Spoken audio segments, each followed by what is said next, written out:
আসসালামু আলাইকুম রহমতুল্লাহ। সকলে কেমন আছেন? আশা করি আল্লাহর রহমতে সকলে ভালো আছেন। আমি আলহামদুলিল্লাহ ভালো। দেখতে পাচ্ছেন বর্ষা মৌসুম পুরোদমে শুরু হয়ে গেছে।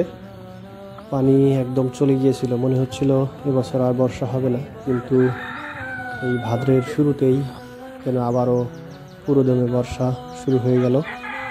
দেখেন কি পরিমাণে পানি গ্রামের ভিতরে, একদম গ্রামের ভিতরে ঢুকে গেছে।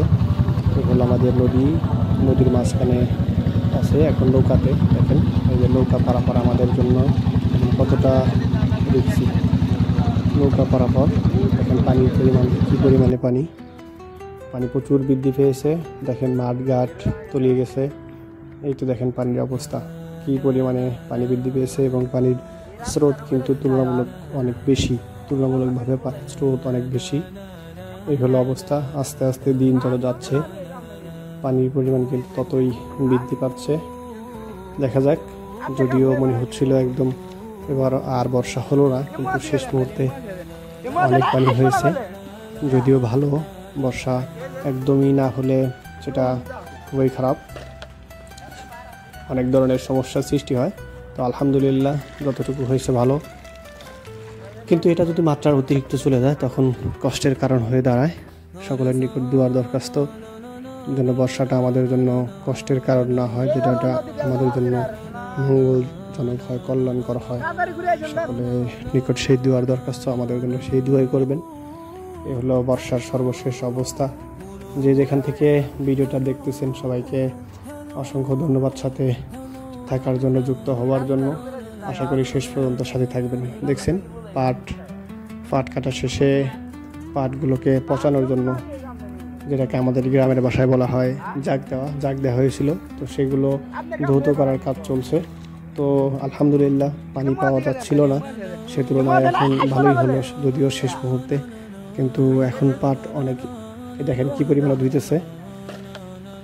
এই যে পাটকাঠি, যেটাকে আমরা গ্রামের ভাষায় শোলা বলি, পাট ধোয়া ভালোই হচ্ছে, ভালোই ধোয়ার জন্য সুবিধাজনক হচ্ছে। এই হলো বর্ষার সর্বশেষ অবস্থা। এই যে মাঠঘাট আস্তে আস্তে কিন্তু ভরে যাচ্ছে, আস্তে আস্তে পানি কিন্তু বাড়ির দিকে এগিয়ে আসছে। দেখা যাক সর্বশেষ কোথায় গিয়ে থামে। সেই সাথে আস্তে আস্তে ঝিরিঝিরি বৃষ্টি সকাল থেকেই। এ হলো বর্ষা আসলে আমাদের নিত্যদিনের চিত্র। যেন নৌকা নয়, নৌকাতে আমরা কতগুলো ভ্যান, রিক্সা, সাইকেল, হোন্ডা সব একসাথে, এবং ভ্যানের উপরে কিন্তু গাছ সহ উঠানো হয়েছে। ভ্যান লোড করার পরে তারপরে উঠানো হয়েছে। তাহলে কতটা দেখছি আমাদের এই ছোট্ট নদীতে।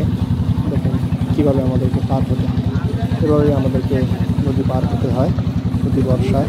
মানে কী অবস্থা, কতগুলো ভ্যান একসাথে উঠানো, অনেকগুলো একসাথে উঠানো।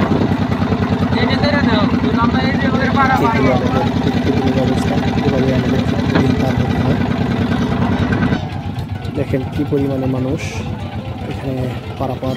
এই ছোট্ট এই নদীটা আমাদের জন্য সেতু হওয়া কতটা জরুরি, সেটা নিশ্চয়ই আপনারা বুঝতেছেন যে আমাদের জন্য কতটা জরুরি এখানে সেতু হওয়া।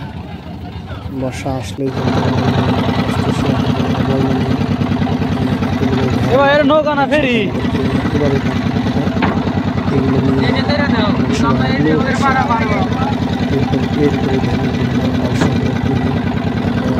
পার হতে হয়। ভালো থাকবেন, সুস্থ থাকবেন।